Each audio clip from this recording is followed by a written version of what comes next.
كَذَّبُوكَ، اور اگر اے محبوب یہ آپ کو جھٹلاتے ہیں، فَقُلْ، تو آپ ان سے فرمائیے، لی عملی، میرے لیے میرا عمل ہے، وَلَكُمْ عَمَلُكُمْ، اور تمہارے لیے تمہارا عمل ہے، أَنْتُمْ بَرِيئُونَ مِمَّا أَعْمَلُ، تم بری رہو، لا تعلق رہو اس سے جو میں کام کرتا ہوں، وَأَنَا بَرِيءٌ مِّمَّا تَعْمَلُونَ، اور میں بیزار ہوں اس سے جو تم کرتے ہو. تم اپنے راستے پر، میں اپنے راستے پر. مگر مشرکین مکہ اس پر بھی راضی نہ تھے. وہ یہ کہتے تھے نہیں، آپ بھی ہمارے راستے پر چلیں. آزادی کا تو نام آج دنیا بھی لیتی ہے اور کہتی ہے رائے کی آزادی ہونی چاہیے، عمل کی آزادی ہونی چاہیے، لیکن یہ صرف اسلامی ممالک میں ایسی بات ہوتی ہے. لیکن یورپ میں جائیے تو کیا اسلامی تعلیمات پر عمل کرنے میں سب کے لیے آزادی ہے؟ کیا کسی محکمے کے اندر کوئی عورت اگر کام کرتی ہے اور وہ مکمل شرعی پردے کے ساتھ کام کرنا چاہے تو کیا وہاں کا معاشرہ اس چیز کی اجازت دیتا ہے؟ کیا کوئی وہاں کے کسی سرکاری محکمے میں کام کرتا ہو اور وہ داڑھی شریف رکھ لے، سنت بھرا لباس اگر پہن لے، تو کیا وہاں کا معاشرہ اس کا مذاق نہیں اڑاتا؟ تو یہ صرف بہانے ہیں کہ جو کرنا چاہے اس کو آزادی ہونی چاہیے. اس کا مطلب وہی ہوتا ہے جو مشرکین مکہ کا تھا، یعنی آپ سارے دین کے کام چھوڑ کر ہمارے ساتھ گمراہ ہو جائیے. یہ ان کے مقاصد ہیں. آزادی کا معنی یہ ہے کہ بے حیائی اس قدر عام ہو جائے کہ سب بے حیا ہو جائیں اور کسی کے اندر شرم و حیا باقی نہ رہے. وَمِنْهُمْ، اور ان میں سے بعض وہ ہیں، مَن يَسْتَمِعُونَ إِلَيْكَ، وہ آپ کی طرف غور سے سننے کی کوشش کرتے ہیں، لیکن ان کے کان حق سننے سے بہرے ہیں. أَفَأَنْتَ تُسْمِعُ الصُّمَّ، کیا آپ بہرے کو سنائیں گے؟ وَلَوْ كَانُوا لَا يَعْقِلُونَ، اگرچہ وہ عقل نہ رکھتا ہو. مراد یہ کہ کان تو ہے لیکن یہ کان جانور کے کان کی طرح ہے کہ جانور کا کان بھی ہے، وہ ہماری آواز کی لہروں کو تو سنتا ہے لیکن سمجھتا کچھ بھی نہیں ہے. ایسے ہی یہ کافر ہے. وَمِنْهُمْ مَن يَنظُرُ إِلَيْكَ، اور ان کافروں میں سے بعض آپ کی طرف دیکھتے ہیں. آپ سراپا معجزہ ہیں، اگر کوئی غور سے دیکھے تو آپ کو دیکھتے ہی ایمان لے آئے. مگر یہ ان کی آنکھیں جانوروں کی طرح ہیں. جانور بھی ہمیں دیکھتا ہے لیکن وہ اس کا دیکھنا اور انسان کے دیکھنے میں فرق ہے. أَفَأَنْتَ تَهْدِي الْعُمْيَ، کیا آپ اندھے کو ہدایت دیں گے؟ وَلَوْ كَانُوا لَا يُبْصِرُونَ، اگرچہ اسے سوجھتا نہ ہو. تو مراد یہ ہے کہ یہ دیکھتے ہیں لیکن صرف دنیا کو دیکھتے ہیں، آخرت کی سوچ اور آخرت کی طرف نظر ان کی نہیں پڑتی. جیسے آج کل کے سائنسدان ہیں جو دین سے دور ہیں، وہ اس پر تو غور کرتے ہیں کہ بیج بویا جاتا ہے اور پھر بیج سے پھل نکلنے تک یہ مراحل ہیں، یہ نظام ہے. وہ سورج کے نظام کو بھی بتاتے ہیں، چاند کے نظام کو بھی بتاتے ہیں، ہواؤں بارشوں کے نظام کو بھی بتاتے ہیں، لیکن وہ کبھی اس سے ایک اسٹیپ آگے نہیں جاتے اور سوچتے نہیں کہ یہ نظام بنانے والا کون ہے. یہ قدرت کے مظاہر جو ہیں، یہ رب العالمین کی قدرت کی طرف ہماری رہنمائی کرتے ہیں. لیکن وہ اگر سوچتے تو اللہ کے ولی بن جاتے، نیک بن جاتے، پرہیزگار بن جاتے.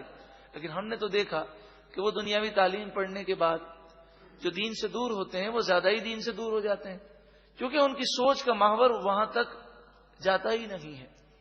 ہاں، جو لوگ دین سے اور قرآن سے واقف ہوتے ہیں وہ تو سائنس پڑھ کر مزید اللہ تعالیٰ کا شکر کرتے ہیں کہ اللہ تعالیٰ نے ایسی ایسی نعمتیں پیدا فرمائی.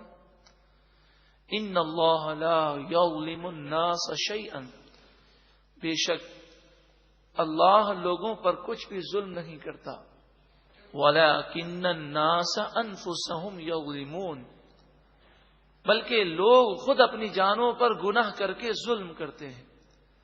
گناہ کر کے ظلم کے معنی یہ ہے کہ جب گناہ کرتے ہیں تو دنیا میں بھی پریشانیاں ہیں اور قبر و آخرت میں بھی پریشانی ہے، خود اپنی جان کو پریشانی میں ڈالتے ہیں۔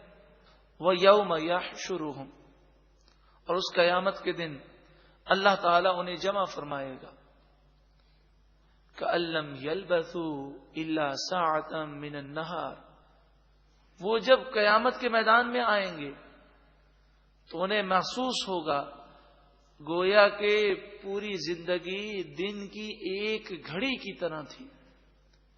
یعنی وہ دنیا کو اتنا حقیر سمجھیں گے قیامت میں جا کر، انہیں ایسا محسوس ہوگا کہ ایک لمحے کی زندگی تھی۔ اور واقعی اگر آپ اس چیز کو سمجھنا چاہیں تو اس طرح سمجھیں، ہم خواب دیکھتے ہیں، خواب کے دوران ہمیں ذرہ برابر بھی شک نہیں ہوتا کہ یہ حقیقت نہیں۔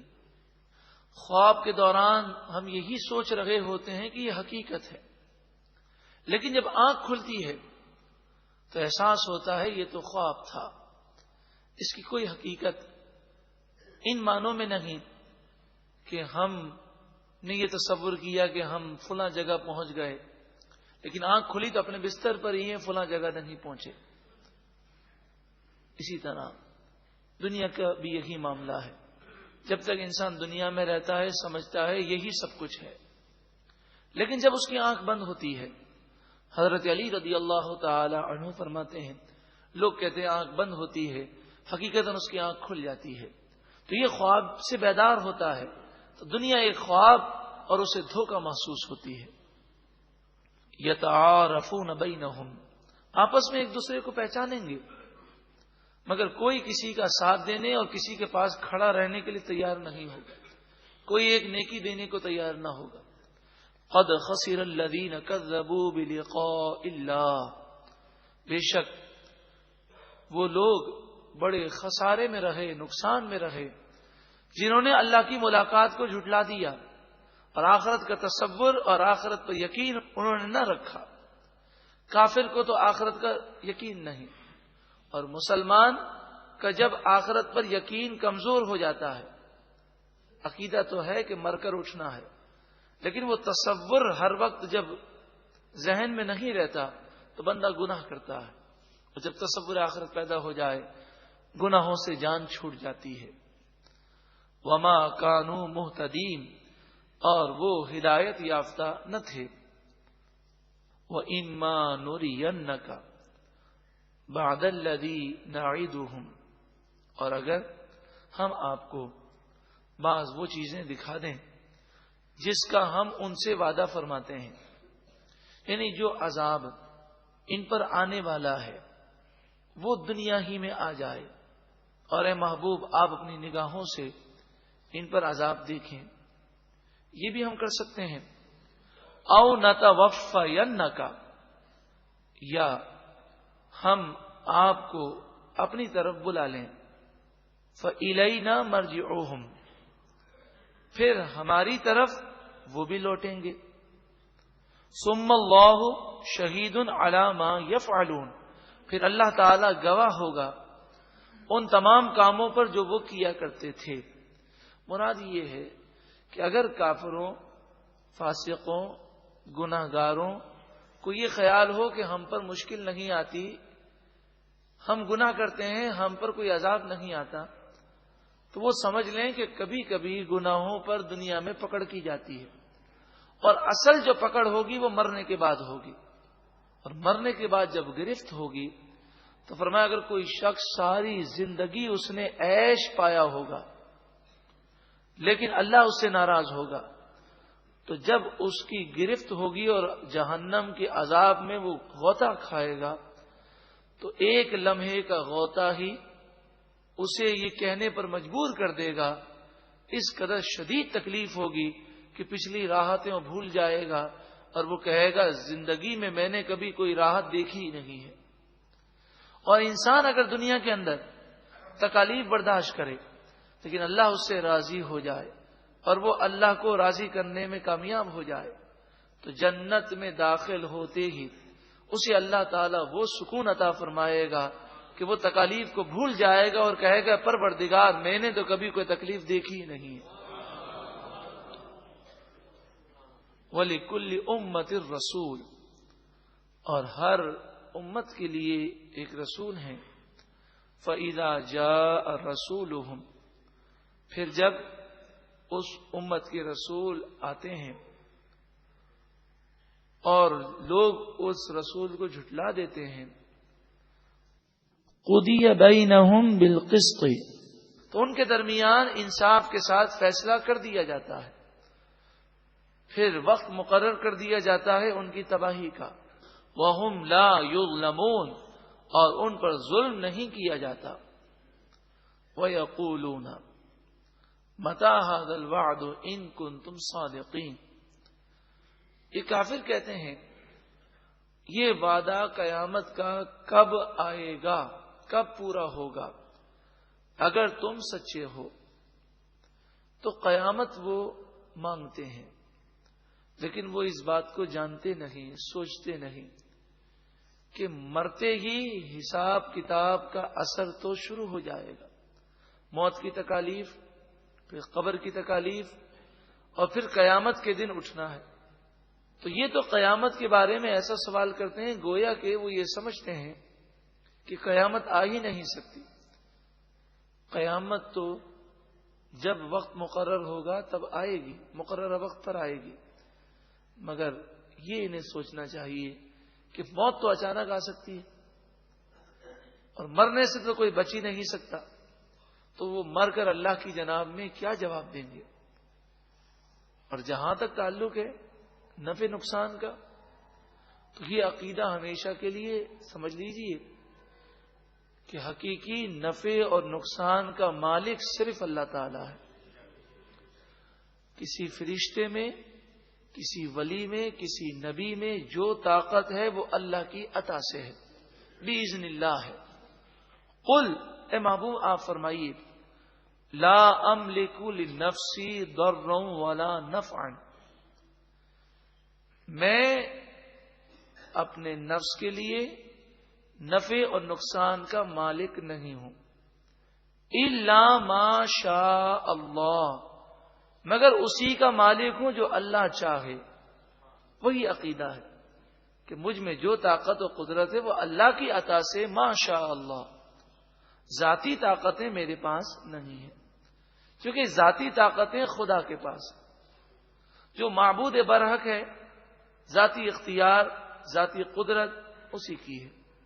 ہم اگر کسی چیز کے مالک ہیں تو حقیقی مالک ہم نہیں ہیں، حقیقی مالک کون ہے؟ اللہ۔ لِكُلِّ أُمَّةٍ أَجَلٌ، ہر امت کے لیے ایک مقررہ وقت ہے، عذاب کا وقت بھی مقرر ہے، قیامت کا وقت بھی مقرر ہے، اور ہر ایک کے لیے موت کا وقت بھی مقرر ہے۔ اذا جاء اجلهم، جب ان کی موت کا وقت آ جائے، فلا يستأخرون ساعة ولا يستقدمون، پھر نہ وہ ایک لمحہ آگے جا سکتے ہیں اور نہ پیچھے جا سکتے ہیں، یعنی نہ موت کو ایک لمحہ وہ تاخیر کر سکتے ہیں، نہ موت کو ایک لمحہ پہلے کوئی لا سکتا ہے۔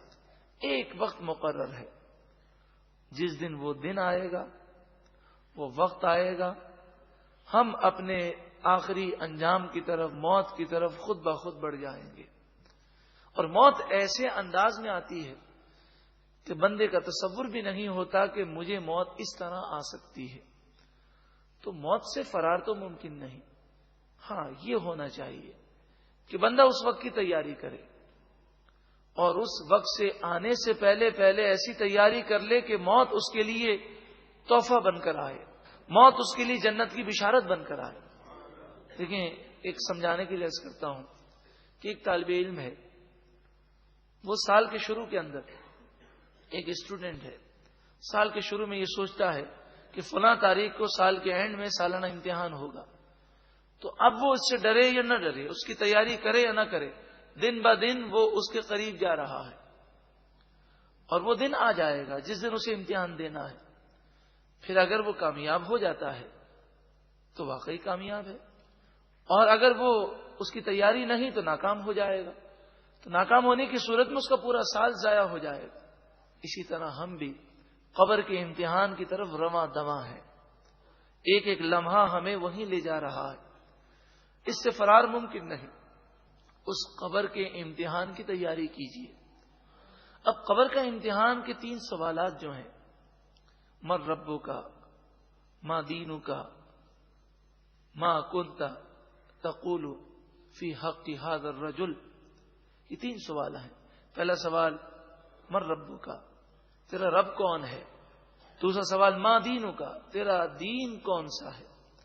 تیسرا سوال ما کنت تقول فی حق ھذا الرجل، نبی اکرم صلی اللہ علیہ وآلہ وسلم کا جلوہ دکھایا جائے گا اور فرمایا جائے گا کہ بتاؤ ان کے بارے میں تو کیا عقیدہ رکھتا تھا۔ اب یہ سوال تو کوئی مشکل نہیں ہے، مگر جواب وہی دے سکے گا جس کی پوری زندگی ان سوالات کے جوابات کی تیاری میں گزری ہوگی، یعنی جس نے اللہ اور اس کے رسول کی فرما برداری کی ہوگی، اور جس سے اللہ راضی ہوگا وہ فرشتوں کو جواب بھی دے گا، اور فرشتے کہیں گے ہمیں پتا تھا کہ تو ہمیں یہی کہنے والا تھا، ہمیں علم تھا کہ تو ہمیں یہی جواب دے گا۔ فرشتے اس کی قبر کو تحد نگاہ وسیع کر دیں گے، جنت کی کھڑکی کھول دی جائے گی اور وہ قبر سے جنت کے لطف کو اور جنت کی نعمتوں کو دیکھے گا۔ یہ معنی ہے۔ اب یہ رٹ لیں، من ربو کا، اللہ ربی، ما دینو کا، دینی الاسلام یا الاسلام دینی، تو اچھی بات ہے، یہ جوابات یاد کر لینے چاہیے، مگر یہاں مراد یہ ہے کہ جس کی زندگی پوری زندگی اللہ اور اس کے رسول کی فرما برداری میں گزری، وہ ان سوالات کے جوابات دینے میں ذرا بھی جھجک محسوس نہیں کرے گا۔ اللہ تعالی ہمیں بھی منکر نکیر کے سوالات جوابات میں آسانی فرمائے۔ قل، اے محبوب آپ فرمائیے، ارأیتم، بھلا بتاؤ، ذرا سوچو، ان اتاکم عذابہ بیاتن او نہارن، اگر تمہارے پاس اللہ کا عذاب رات کو آ جائے یا دن کے وقت آ جائے، تو ذرا بتاؤ کہ تم کیا اللہ کے عذاب سے اپنے آپ کو بچا سکتے ہو؟ ماذا یستعجل منہ المجرمون، پھر مجرم کس چیز کی جلدی مچا رہے ہیں، یعنی کیوں جلدی مچاتے ہیں؟ کیا اگر ان کے سوال پر یہ عذاب دے دیا جائے تو کیا ان میں طاقت ہے کہ اللہ کے عذاب کو روک سکے؟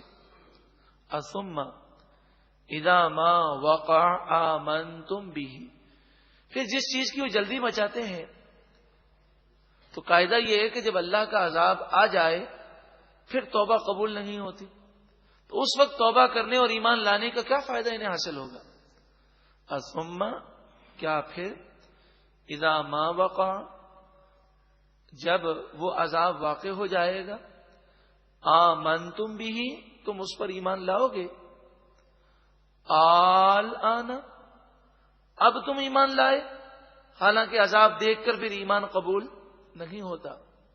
وقد کنتم به تستعجلون، حالانکہ اس سے پہلے تم جلدی مچایا کرتے تھے عذاب کی، حالانکہ تمہیں ایمان لانے کی کوشش کرنی چاہیے۔